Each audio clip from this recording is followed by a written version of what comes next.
Welcome to Sunday Night Live in the City with your favorite him, Jermaine Jones, at 7 p.m. on Sundays on Facebook and on YouTube. You can also catch us on all social media platforms with the most current events, hottest entertainment news, and what's going on with the hottest independent artists.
Everyone. Hello, everyone. Welcome to Sunday Night Live in the City with your favorite him, Jermaine Jones. You see, I'm dressed down today because of the snow and the weather, and I had church this morning, and I had a pretty busy week. So again, I am happy to be here with you guys on this Super Bowl Sunday.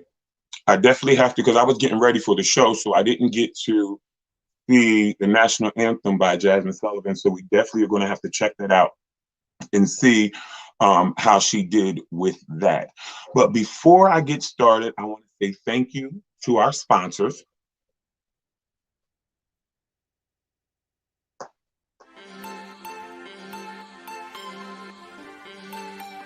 Kendra Jones from K Vision Fashion Design and Stylist. Lady Ray from Lady Ray's Cuisine, Healthy Choice and Sweet Treat. Catrice from Cat's Crochet, handmade with love, customized crochet. Tia from Chef Tia's Cooking, delicious meal prep and catering. Rob from Humag Distribution for TV and video. And I would like to give a special thank you to the executive producer of the show from HB Visual Connections, my mother, Catrice Cornett. So if you're an entrepreneur or a small business, contact us today so you can advertise on Sunday Night Live in the City with your favorite him, Jermaine Jones.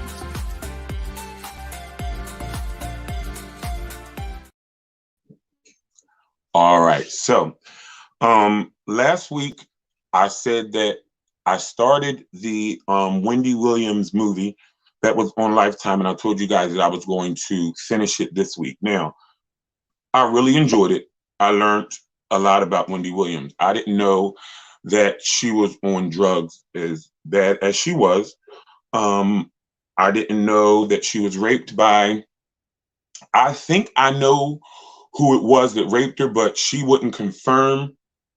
But I'm trying to put two and two together. But she was raped by an R&B artist in his hotel room. Her story is really good. Like, she really had to grind it out and tough it out. And she is, for a long time, I really didn't care for her. I just thought she was like messy. But I mean, it made her money, millions. And now she, has a syndicated talk show. And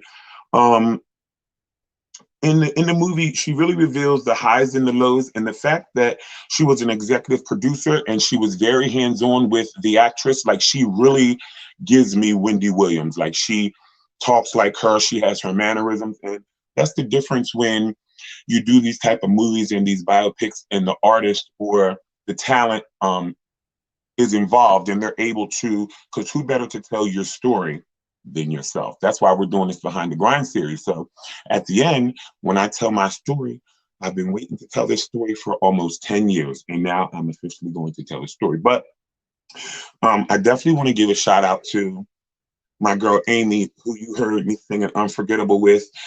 She's my special guest today. I'll be bringing her on later on. I mean, when I tell y'all she's a hoot, she is a good time. So we're definitely going to have some fun with her. Now, I also told you guys on Saturday we were going to watch the Whitney Houston, um, the documentary with Whitney Houston and her daughter. Listen, when I tell you that this documentary was so informative, like, and I mean, if you don't know about Whitney Houston, I mean, you might want to go back under a rock. But Whitney Elizabeth Houston was born August 9th, 1963.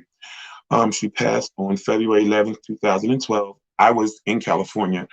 She was dying at the Beverly Hilton, and I was going on stage. Was an American singer and actress. She was certified as the most awarded female artist of all times by the Guinness World Records and is one of the best-selling recording artists of all times, with sales over 200 million records worldwide. That's pretty impressive. Houston released 7 studio albums and 2 soundtrack albums, all of which have been certified diamond, multi-platinum, platinum, or gold by the Recording Industry Association of America. Do I need to keep going? I mean, she was signed to Clive Davis. She was married to Bobby Brown. She's won countless awards. I mean, some of her, I mean, I can name so many songs by Whitney Houston. We could literally sit and talk about Whitney Houston for the rest of the show. Now, before I finish talking about the biopic with her and her daughter, this was a great movie. I thought that the actress, I thought that she did a really good job playing Whitney Houston. If you can see, I really kind of see a little bit. The singing was good. I thought it was a really good quality movie. Now, towards the end, I might say that my chamomile tea might have kicked in and I might have missed the last like 30 seconds, but I'm gonna go back and watch it. But this documentary with her daughter, it was so informative because Bobby Brown's sister was the one who was Whitney's like right hand. Like, yes, her alleged lover was her right hand, her creative director, all that, and this is all alleged. Allegedly. Allegedly. Allegedly. Allegedly. Her creative director and best friend, they knew each other since they were 12. Once Whitney wanted to, you know, she was in love with Bobby Brown. They really were in love with each other. Now, as I watch it and I watched the story unfold, I thought that the relationship was more codependent than it was. Yes, I thought it really was codependency, especially after a while. And in the story, they told it, everybody told it.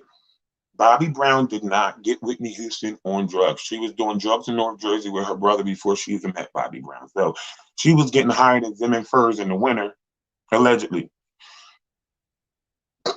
It's the Zim and Furs in the winter for me.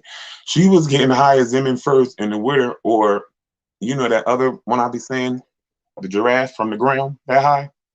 Yeah. Before she even met him, his thing was alcohol and all of that stuff. And then he got into the partying too. And then, I mean, their relationship was very codependent. And I mean, one of the pivotal parts in the movie for me was when she did that concert for Michael Jackson. Now they didn't pull this picture because I don't want these pictures of my girl out there like that. Like they could put it in the movie and stuff, but I'm not doing her like that. So y'all know what I'm talking about when she did "You Want to Be Starting Something, You Got to Be Starting Something," and she was like the size of olive oil. I mean, like seriously, like a string bean. And you know, the camera puts pounds on you. So when I seen that, like it wasn't even funny or nothing. Like her knees looked like oranges and string. That wasn't right. That was not right. And then Bobby Brown's sister, her ex-sister-in-law, and Whitney thought that they looked good, she said. Until they seen the pictures and the playback, like, no, sis. As soon as you put that black dress on, you knew that that wasn't right. And anybody around you that didn't tell you that that wasn't right don't really care about you, your brand, or none of that. Because I'm going to tell you, sometimes things deserve a conversation, and they may be an uncomfortable conversation. But sometimes things deserve a conversation. And As being an artist and things like that, you always need that person on your team that basically don't need you, or that's going to keep it real with you either way. Like, you definitely need that person, because that's what happened to a lot of these artists. You get big and everybody just becomes a yes person. Nobody's willing to tell you no, and they yes you to death, literally to death. So Bobbi Kristina, she was born March 4th, 1993. She passed July 26, 2015. Now this is very, it's not weird to me, because I know why this thing happened the way it happened, but I ain't gonna say it, because it can be very debatable, and we don't have time for all of that on this show. But it's not just by coincidence that they both died the same way, in the bathtub like that. Now, they said Whitney Houston didn't even like to take baths, especially not in a hotel. She's not just sitting in nobody's bathtub taking a bath. Bobbi Kristina was, this is alleged too, y'all. This is a site. She was American, an American reality television personality, media personality, and this is the part that's alleged, a singer. Let's have a moment of silence. This little girl was, I mean, Dionne Warwick, you see she gets on the verses, she was still high at 99.5. So, you know, back in the day when Sissy was singing and they was in the studio doing background whoop, whoop, whoop, whoop, whoop, when those type of drugs were really big back in the day, I'm sure they used to be in the studio getting lifted. I'm sure of it. So, you know, Whitney was, you know, she grew up around that industry, the lifestyle, and Bobbi Kristina was, I mean, her dad was Bobby Brown and her mom was Whitney Houston. I mean, she was, I mean, you got to live up to one of them, and she just was, I mean, falling through the cracks. Like when they did that reality show, it was so horrible. I felt so bad for them, the whole family as a whole. Like I literally felt bad for the whole family. So if you didn't get a chance to watch that, definitely take a look at that. The biopic and the movie where that other young lady played Whitney. Now, let me talk about this weather real quick, seriously. And then I'm going to go to a commercial for MTR Sound, and then I'm going to bring back my special guest. I'll introduce her and things of that nature. But what about this snow that happened today? I mean, they said it was going to snow. Nothing was happening. We're getting ready for church. And then by the time we get ready to go out the door to church, it's a nor'eastern winter wonderland storm that we had to drive through. But church was amazing. It was very uplifting today, and I enjoyed myself.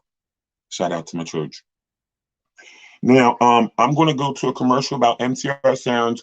You know, towards the end, we'll come back and we'll talk to you about what's going on with Jermaine Jones and MTR Sounds and things of that nature with the big homie, my mom. But after this commercial, I'm going to bring back Emma Dilemma, Amy, a good friend of mine, a singing partner, karaoke DJ. And I'm going to tell you, she can use a crock pot. And I'm going to tell you, she makes some Brussels sprouts and bacon too. But we'll talk about all of that when we come back on Sunday Night Live in the City with your favorite him, Jermaine Jones. MTR Sounds Music Distribution, founded by independent artists for the independent artists. For more information, contact us at MTR Sounds 2020 on Facebook for a package customized just for your brand. Inbox Jermaine or Catrice today.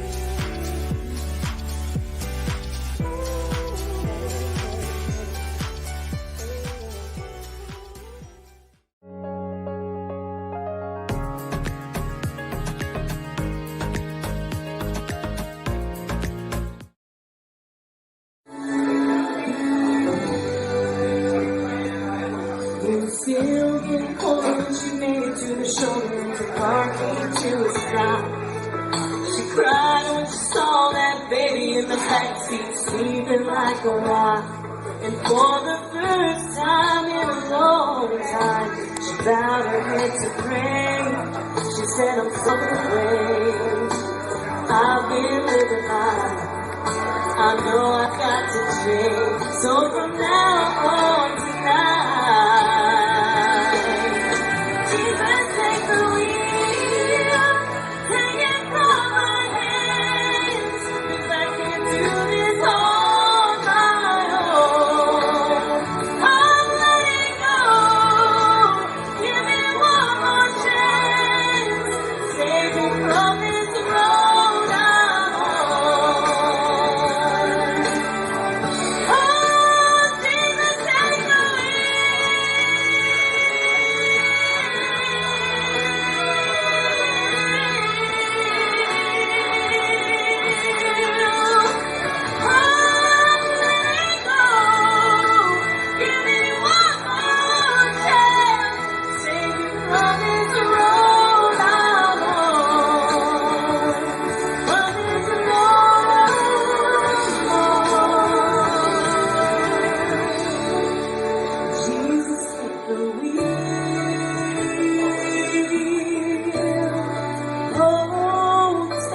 Welcome back to Sunday Night Live in the City with your favorite him, Jermaine Jones. So, I'm about to bring on my special guest. Her name is Amy Emma Dilemma. Um, and I'm just going to bring her on and we're going to just get into this interview. I'm excited to have you. Hi, friend. How are you? Hi. How you doing? I'm great. I'm great. So, who are you? Tell us a little bit about you. Who are you? Well, I'm a Leo. I'm from New Jersey. Now 22 years old. No, I'm not. Mentally, I am 12. And I do a lot of stuff. Never So, stop. You know.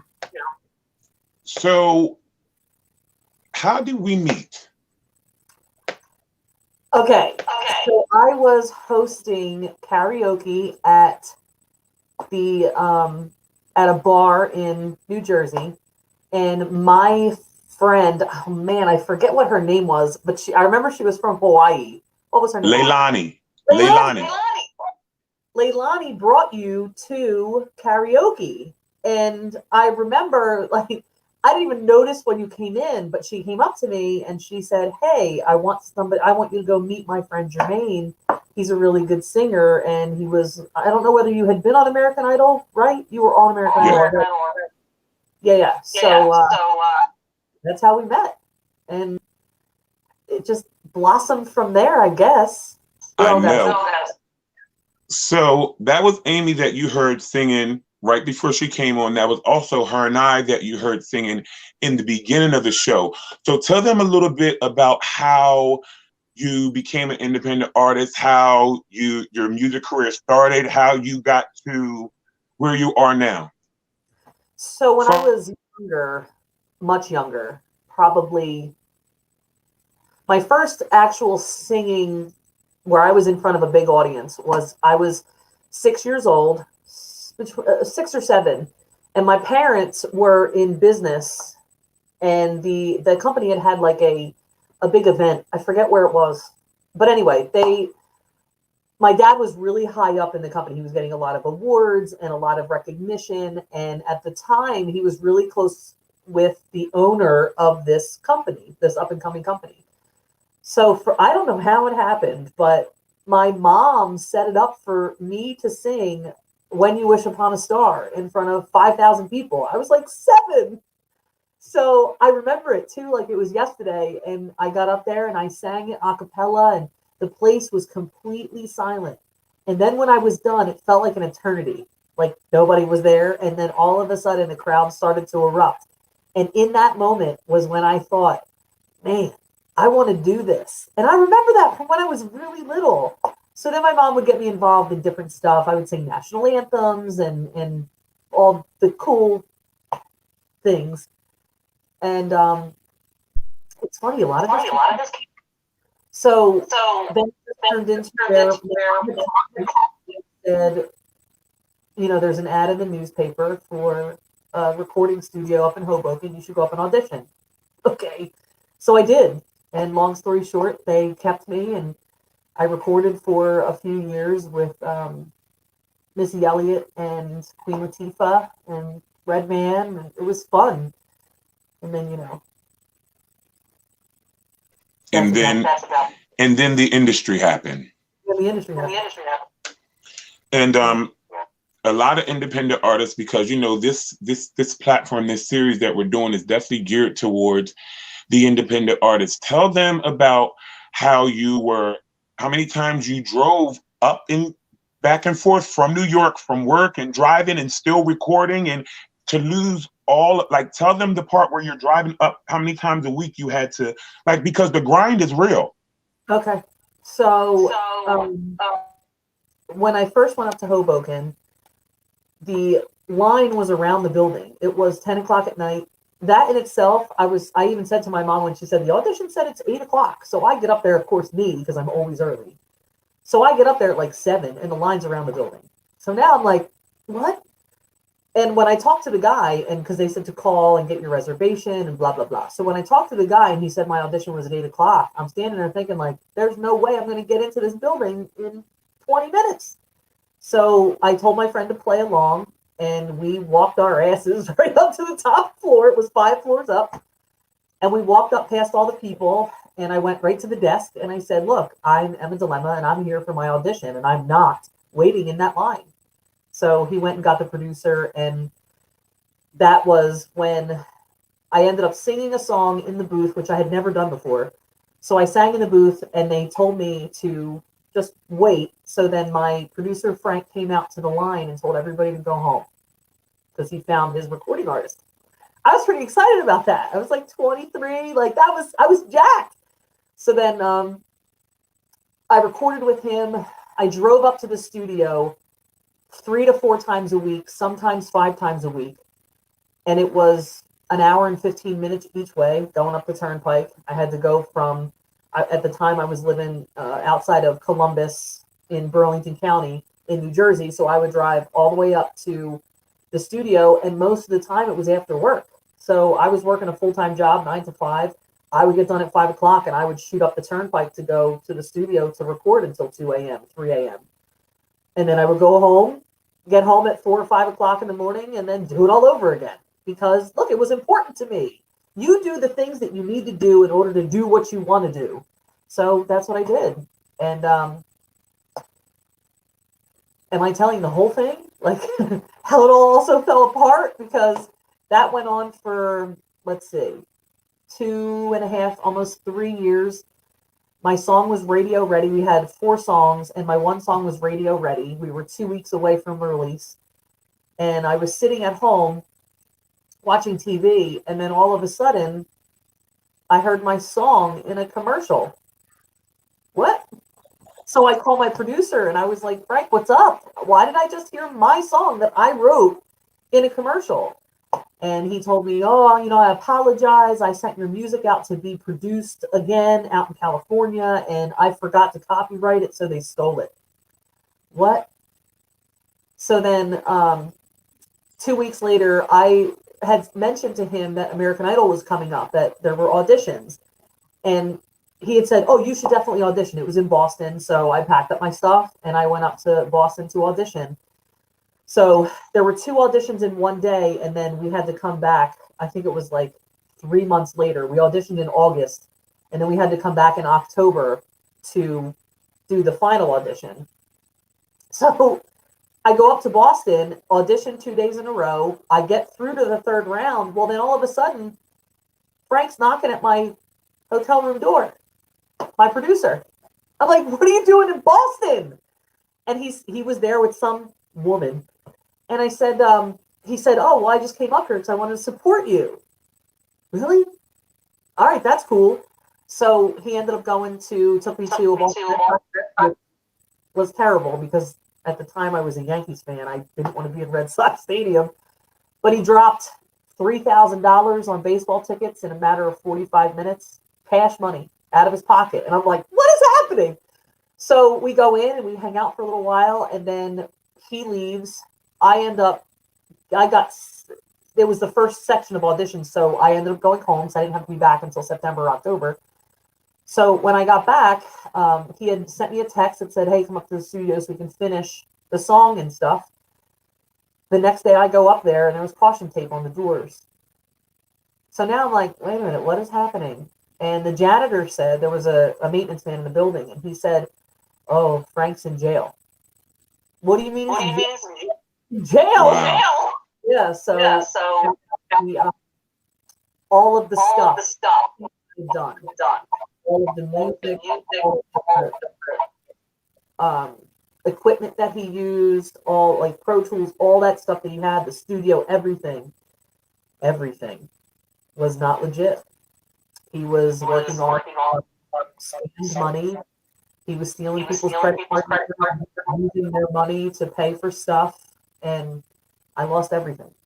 I lost everything. So once you lost everything, how did you find the motivation again? Like, how did you find the drive to keep going? Like, because I, know from experience, once you give something everything that you have and you literally lose it all, like, how did you come back from such a great loss, in your music career? Well, to ask me that if you 15 years ago, I would have given you a completely different answer. But today, if I look at it today, I think that, um, look, I think that God does some stuff in people's lives to test your resolve. That's what I think. And the lesson may not necessarily be for you all the time. And I think that's where I messed up when I was younger, because I kept thinking, why is this happening to me? It wasn't happening to me. It was happening to him for me. And I needed to see the blessing in it was that it gave me the that whole experience was supposed to be the justification from God saying you're on the right path. It's okay. Keep going. You'll have other people who are even more interested in you, but I was so young and I didn't really have, I'm not saying I didn't really have much support from my parents, but they weren't the kind of parents that were like, oh my God, my daughter's amazing. She needs to sing all the time. And they didn't really push me like you see other artist parents push them. Like, look at Miley Cyrus. Look at all the other people, JoJo Siwa, that blonde-haired, annoying girl in the shoes and stuff. Mhm. My parents said, if you want to do it, we'll support you, but go do it. They never really did that kind of stuff. So I think that all of it happened as a life lesson, as my being so naive, I think too, played a huge factor in getting taken advantage of, because I didn't really, we were dropping money, cash money in bags to a rug store in the middle of the Bronx 2 times a week. I didn't know what it was. He was telling me that it was because this guy was selling him music equipment, or this guy was a producer and he's the one producing your album, so I got to pay him. And I didn't know. I was very raw. I had never recorded in a studio before. So, lucky for me, we didn't get picked up and I wasn't in jail, So I look at it. So I have another question. What got you into karaoke DJing? What got you into DJing? I would go to these karaoke because I like singing. So I would go to these karaoke shows and it would just be run by, and no offense to any dudes or people that host karaoke, this is my personal experience and my story as to why I did this. So they were just really bad. They were bad. In my head, I always thought, if I go to a karaoke show, one, the host should be able to sing. And honestly, she or he should probably be the best singer in the place, just because, I don't know, because there's entertainment in there too. So my show, when I started doing karaoke, it was a lot of thought of how can my show be different from all the other karaoke places. So we took that bar from 50 people coming on a Saturday night to 300 people coming on a Saturday night.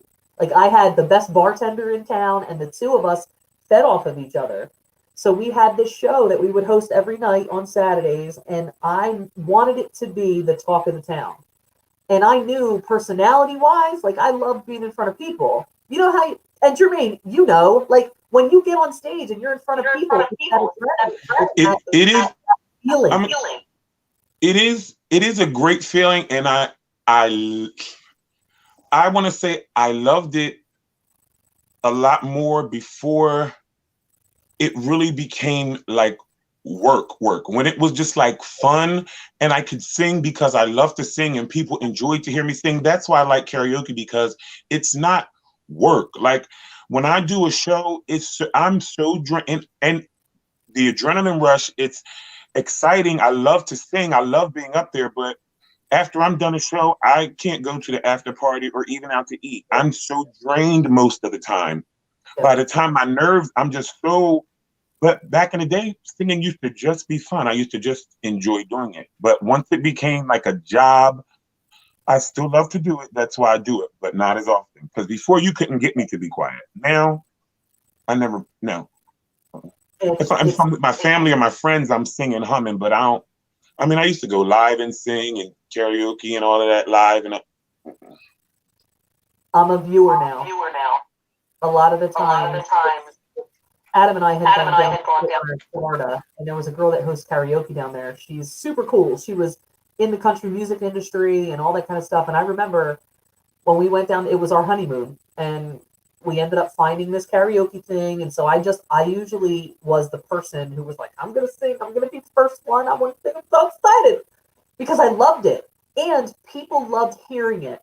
And that's what was the drive. Now, I just sit back and I listen for a little while. If I feel like singing, I'll pick a song, but it won't be the song like you were talking about, Whitney. I love Whitney. I've loved her since she came out. When she died, part of me died. Like, I love her stuff. I love her singing and her songs, and they're the songs I usually pick at karaoke now. I don't. Because like I have my karaoke go-tos. Like I have the, because you've DJed for me 1,000 times at karaoke. If you see me, you probably know what couple of songs, Kings of Leon or Something Looser or Say Something. We used to do that. But those are just like my go-to songs that I always normally sing at karaoke. Unless I had one or two, allegedly one or two, then I might go out at allegedly one or two. I might sing something a little different, but I go to karaoke for fun. And when people start getting catty and they start acting weird, that's when I fall to the back, because I do this just to have a good time. I don't have to. I enjoy laughing at y'all most of the time. Yeah. I enjoy laughing at the people most of the time. It's funny to me. Yeah. Like it's not. And then I just don't like when people get too serious and too catty with karaoke. That's why I like to go to different karaoke bars. If you go to the same one often, then the people start to get a little. They get a little nuts. Yes. Yeah. So yes. I ended up retiring from karaoke DJing because it turned into a job. It became, Saturday nights I would get in because I'm very big on preparation and all that. So the show would start at 10, but I would get there at 8 o'clock to make sure that I was completely set up. Because look, if you ever host any kind of thing and you have equipment to run, it doesn't always run right, especially when you need it to. So, my laptop wouldn't start up right away. And plus I was like kind of cheap too. I didn't want to pay all that money to get a professional karaoke system that I had to pay $160 a month for. But I didn't want to pay that. I was completely okay running off of my bootleg hard drive that I had. Like, it was fine. People didn't come to really hear the singing anyway. They came to see me act a fool, and I was okay with that. But then my name ended up on the bathroom wall. And it was like, because I wouldn't let drunk people sing because I didn't want them to break my stuff. So I ended up on the bathroom wall, which I thought was kind of funny. But then in a way, I'm like, I don't really know if I want to do this anymore. My every weekend I couldn't really do anything because it was a Saturday night and it became a job. And that was the part of, there's still a little bit of me that has that, I think I need to do something with my singing because it draws people in. When you talk, it draws people in. So I feel like the dream's not dead. The fire's just kindling right now, and I'm okay. When you wake up in the morning and you can't think about nothing but singing, you should be a singer. If you wake up in the morning and you can't think about nothing but prayer, you should be a prayer warrior. If you wake up in the morning, you can't think about nothing but the street corner, you should be a lot lizard, a Jezebel. That's how it should go. Because I think about music all of the time. Like I never not think about it. I'm tapping my foot. I hear some type of song is playing in my head probably 23 out of the 24 hours in a day. Even in my sleep sometimes I'm hearing different things. It's and always a song. You can never, if you ask me what song I'm thinking about, I can probably always tell you. It may be the same one for a couple of days if I'm heavy on a song at that point, but I always have a song in my heart. So I guess maybe I should be a singer. Maybe, allegedly. maybe. You Allegedly. gotta work on your pitch and stuff. 'Cause no. Yeah, yeah, because I go flat. I'm telling you, call me Mr. Plank. Flat. Uh, Um, so as far as your music is, going right now, you said you're about to get back into your singing. We talked about it a little bit. yeah. We're I really want to collect. I think that I I like working with people, different sounds, different ideas, and I'm not. I think the challenging part too is that when people try to jump into this industry, they think, "Oh, I want to go the pop route." That is the hardest and the worst to take. You what? Do you know how much competition? And look, I'm not saying the competition isn't bad. Competition is good. However, you don't want to go down the molten lava rock path when you can go down the pebble path. And it could be in an industry or in a genre that you've never even thought of entering into. I know that we had talked a little bit about country. Like, how fun would that be? I don't know where it's going to take us, but let's go something. I love Rascal Flatts. I love country music. I love Carrie Underwood. I love country music. Yeah. So we definitely have to go. That would probably be so fun. We should just go in the studio and do it just because. And just because it'll hit. Watch. Just because we're doing it, just because. Yes. So you're writing. What is the importance of owning the rights to your music, writing, being an independent artist instead of going the major label route? Because you've been signed before, all the bells and whistles that come out to leave you with no money at the end. You sign all these contracts and you leave with $20, and you sign with $100, and by the time you're done signing your $1 million record deal, you leave with $20, and you started with $100. Let's be very clear. So you're worse off than you are when you started. And I mean, I just think with the platform that we have now and the access that we have to the internet and social media and our distribution label that we have, MTR Sounds, like we have all the pieces. Like there is no need for me to sign to a label at this point for no reason. I don't think there's a reason for any person to sign to a label. And distribute. These people make millions by acting the fool on the internet. What? You can tell me show on the screen that it won't go crazy and people won't love it. We are hilarious. Just saying. I'm just saying. Don't get me started. Now, I talked about the Brussels sprouts and the bacon.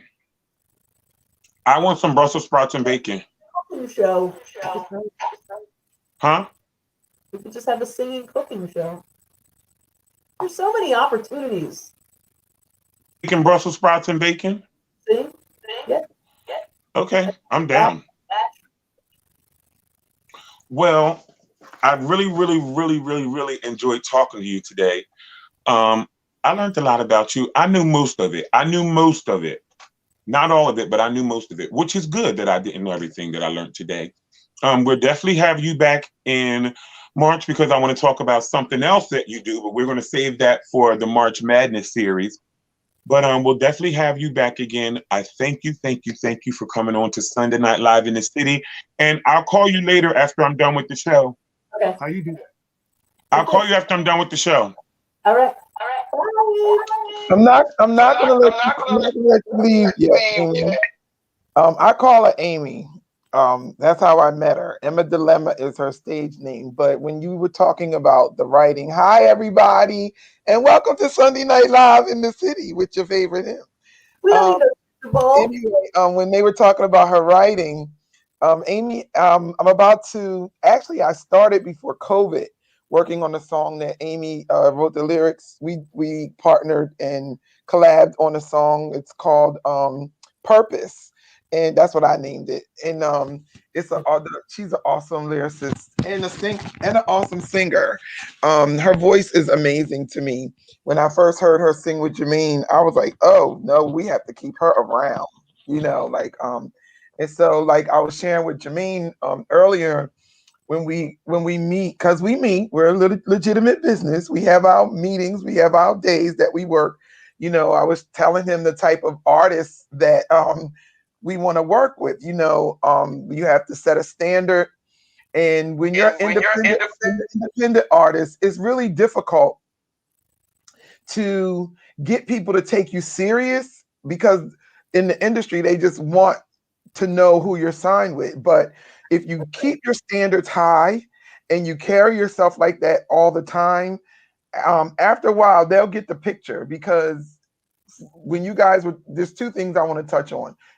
Emma is an awesome writer. The second thing you talked about was genres. Now for me, when I first came out, I was in the gospel genre, but I never really, that's not my flavor at all. Like, I sing gospel music, and the only reason why my music is considered gospel music is because of the wording and the meaning behind it and the reason why I do it. But when you hear it, even when I sing, my voice lends more to like a jazzy, neo soul type of tone. So yeah, I did this whole thing.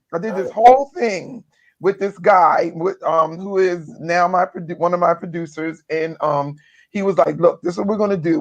This is information for any independent artist that is out there. If you are not sure, first of all, don't just stick yourself in a genre because that's where you think you belong. Make up your own. How about you are independent? Yes. You are independent. That means you can make your own lane. If your music sounds different, let it sound different. There is somebody out there that wants to hear it. So anyway, he said, this is what we're going to do. He said, I want you to send out a text message to 5 people that you know who have been following you, 5 people just at random, and 5 people that you don't even know whether they really like music, but these people and they know you sing, but they've never really heard you sing. So more like your coworkers or just somebody that you ran across or whatever that you might not talk to on a regular basis. And you ask them you ask them to listen to you sing or some of your work, and ask them who do you remind them of in the industry, or what type of music, or what does your voice sound like. And so I did that, and I didn't get back one person that said gospel. Nobody named a gospel artist, not one. Phyllis Hyman, anybody? Phyllis Hyman. See? Yeah, nobody said a gospel artist. None of them were. It was neo soul artists. It was jazz artists. Yep. It was a couple R&B on there, but no one said gospel. Isn't that crazy? But that's the industry I jumped in. The genre I jumped in soon as I got to the industry, because it was all I knew. It was all I knew. So this last song that I released, called Perfect Forgiveness, the guy who helped us set up the distribution company on MTR Sounds, when he was teaching us how to do it, he put it under gospel. I said, it's not gospel. I said, I need it to be spoken word and inspirational. That's what I need it to be under. And that was the first time I ever did that. And it felt so freeing. Jermaine said, Mommy, if you don't want it to be gospel, don't tell them, don't make it gospel. Make it what it is, And we're starting it. This is our distribution company. This is your music. You are the artist.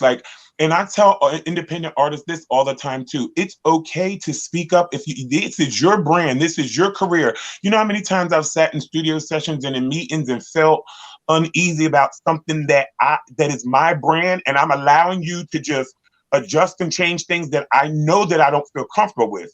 But it says Jermaine Jones, and I need to go out there and portray like I'm okay with this, and I'm not at all. So when you said that, and you were like, oh, just leave it. No, don't leave it. Put it under what you want it to be under. And see, look how it made you feel. It was freeing. It was very If you stay true to your brand and you stay true to yourself as an independent artist, it'll feel good to you at the end. Like, I mean, I've been in situations where, I mean, you thought it was going to be so amazing and you just feel so empty at the end of the process. And we're going to have that conversation. But there's times where I've done a cafe show that 10 people showed up and I was so rewarded and I felt so good about the show. And I may have been in the red at the end of the show, but it felt so much better than singing for 40 million people, knowing that you're going to be pulling your hair out as soon as you get off the stage. It's a total different feeling.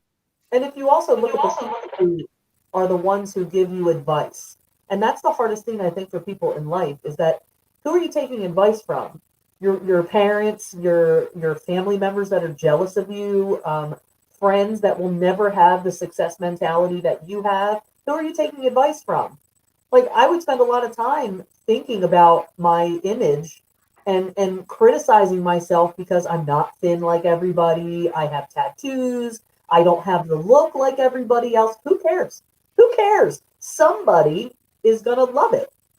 Let me tell you somebody who broke the mold for me like that. Adele did it for me like that, because when she came out, she did not look nothing like she looks now. But they wouldn't even put her face on the CD cover, but they used her voice everywhere. But when she came out and really just embraced herself and just did it, she never has to sing ever again, and she's so filthy rich. That's right. But look at Sia. Sia's another example. Haha, funny. She always wore wigs and facial covers and stuff, but she will flat out tell you, I did that because I'm not that good looking and I didn't want that to ruin my career. What? That's terrible. She'll do a whole show with a wig backwards with her whole face covered, so you don't. How sad is that? I don't want to have a career like that. I don't want to have a career. The industry makes you do crazy, stupid stuff. Like they do. And it's all about, like Jermaine was saying last week when we started Behind the Grind, the fame doesn't always match the money or the respect or the prominence that you think you're going to get when you sell that's what I call it, selling your soul, because music comes from your soul. You know what I mean? Like, if you're doing it, say it, Jermaine. I said that is what it is called. Call a spade a spade. They are selling their souls. And I'm going to tell you something. It is not worth it, because the misery that comes along when you cross over to the other side, do you see how it drove these people crazy? You don't know the cost of what that person had to go through to get the fame or the quote unquote fortune that they have. And sometimes it's not worth it. Right. Sometimes a peace of mind is worth more than, because they literally drive you crazy. Yep. Literally crazy. Money, and you don't know you don't know you're not okay until it's too late. You're all wrapped up in it. And like when I watched the documentary with Whitney Houston, my sister and I, we were just looking like, my sister, like, she was always high. I said, yes, sister, she was never not high or drunk, ever. That's why she kept having miscarriage after miscarriage after miscarriage. And her gift was so amazing. She had all the money. She was. But like we talked about the other night, what is the truth? What was her real? You had touched on it allegedly with Robin. Like, if you really know Whitney Houston, I mean, her life, unfortunately, in the 80s and 90s, she couldn't be true to herself. Was she gay? Wasn't she gay? I don't know. But hearing what you said about her show and how they were codependent, her and Bobby, I 100% believe that, because she was just different. Things just got different with her, and she got swept down that tunnel of, well, you need to be this image here. Don't let anybody know your truth, and you just do what we tell you to do. And she became a robot. Crazy, and it gets really crazy, and I can't wait because I'm going to touch on this too in the finale, but it gets bad like when you have to, it's so hard when you have to be somebody that you're not. Like, I was never the guy next door. I'm a nice guy, I'm loving, I'm bubbly, like, Yeah, but I'm like, but then when you have to put on this facade, it becomes, it's so draining. It's so like, Soul killing. and it's all the applause and everything. You still go back to your hotel room so empty That's right. That's right. and stressed That's right. and looking for a drink or a hit. And then, I Yeah. mean, the 16, 17, 20-hour days don't help. So, you know, the cocaine keeps you up. That's how you turn into a cocaine cowboy, trying to stay up and run here and run there. Listen, the industry, it gets real, and everybody is not cut out for it. But Nope. if you have the drive and the determination, and just because you can sing, don't mean you need to be in the industry. Hello. You may just need to be at your church or at a karaoke bar. You may not need to be in the industry just because you know how to sing. That's right. You may be in artist development, or you may be a producer or a vocal coach. You may not need to be on the stage just because you know how to sing. Right. Because it comes with a lot. Like we touched on, when I came home, I was okay with money, but I mean, I wasn't rich, but everybody knew who I was. I couldn't go anywhere. And a lot of people think that the rich and the famous go hand in hand, and that is not the case. By far. Do you know how many people know me? Okay. Yeah. If every person that know me gave me $1, my God, today. Just saying. Just know me. That's it. Right. Not even, just know me. Just every person that knows of Jermaine Jones gave me $1, I will be all right. Oh, I'll give you $1. All right. I'll take it. All right, but we'd like to thank Amy for coming on. It's almost time to let you guys go. Of course, we want to let you know that we will be back next week. We have a new guest, an independent artist coming up. His name is Dominique Eason. If you know him, you can follow him on Facebook, and we'll be listening to his story about Behind the Grind. But before we go, I have a surprise for you guys. One of the things that I love about Jermaine is before we went on American Idol, he was always a performer. From the age of 4, he sang his first solo in the church choir, youth choir. And after that, it was just a rap, you know, but he was always singing, always dancing, always doing something musical. When he got off of American Idol, some of you may not know, he did a movie, an independent film called The North Star. And in it, he sang. He's on their soundtrack, and he sang a song in the movie during the scene where the slaves were escaping and stuff, and all of this kind of stuff. The voice you hear in the movie is Jermaine's. And so when they did their red carpet opening and all of that kind of stuff, you know, everybody comes together. They watch the film before the film comes out, the premiere. Well, they had some of the cast who where singers and stuff perform. I was going through these videos, right? And everybody knows Jermaine from American Idol and being like R&B and pop and hip hop and all of this kind of stuff. This side of Jermaine, I'm sure most of you've never seen unless you knew him before he went on American Idol or you've seen the movie, okay? But I was listening to this video, and I'm not saying this because he's my son. I'm saying this because it is true. I was watching this video and I was like, oh my God, I had to call him on the phone. Your voice is amazing. I had to call him up and just tell him the control, just the way he delivered it. I mean, he was cut for this. He was cut for this. And just like he said, everybody isn't, but he is. And I'm telling you this because it is true. And I would not be, because y'all know I don't mess with no junk. I don't care who you are. Son, mother, father, daughter, best friend. If you a mess, you a mess, and I'm gonna let you know you a mess, okay?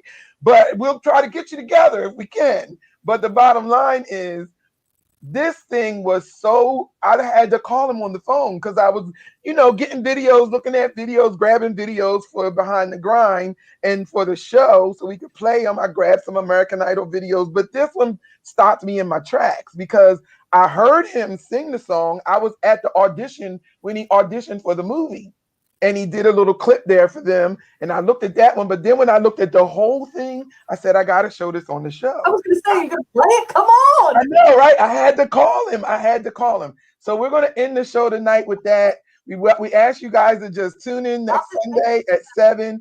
Go watch the Super Bowl. I know we only took an hour of your time. It's probably just really getting good right now, but we hope your team wins. I know some people who are, I don't know if your team is in it or not, but yay, whoever wins. I'm not into the Super Bowl. I usually tune in at the halftime show. That's what the artists do. The musicians, I don't know. How about you, Amy? That's what I tune in at the halftime show. How about The you, Jermaine? anthem, national anthem and halftime. Yeah. Yeah. And then I eat in between and all of that. I really don't watch the game. It's on, but I don't. Yeah. So we just like to say good night, and you know how we do. MTR Sounds is here for the independent artists. Jermaine Jones Music is here. HP Visual Connections, we are here to get your brand and your business off the ground. Whatever you need, we got it. I guarantee you. And we love you. We love your dream. We love your vision, and we'll help you make it come to pass. So I just like to end the show tonight. I'm gonna unmute Jermaine's mic so he can say good night to you guys, and then that's it. Thank you so much, Amy. I love you. Thank you guys so much for tuning in again to Sunday Night Live in the City with your favorite him, Jermaine Jones, at 7 p.m. on Sundays on Facebook and YouTube. Make sure you follow us on all social media. I'm going to be more interactive throughout the week to update you guys. So when I do watch a new show or a new movie, I don't have to tell you after I've already seen it. We can watch it together and then have a little more interactive discussion. I'm so grateful to my sisters for pulling me together tonight, because I am in the city, just not in my hometown city of Philadelphia, but I'm in a city. So we are live Sunday night in the city with your favorite him. Thank you so much again. I love you all. Be safe, be careful, and watch out for that COVID.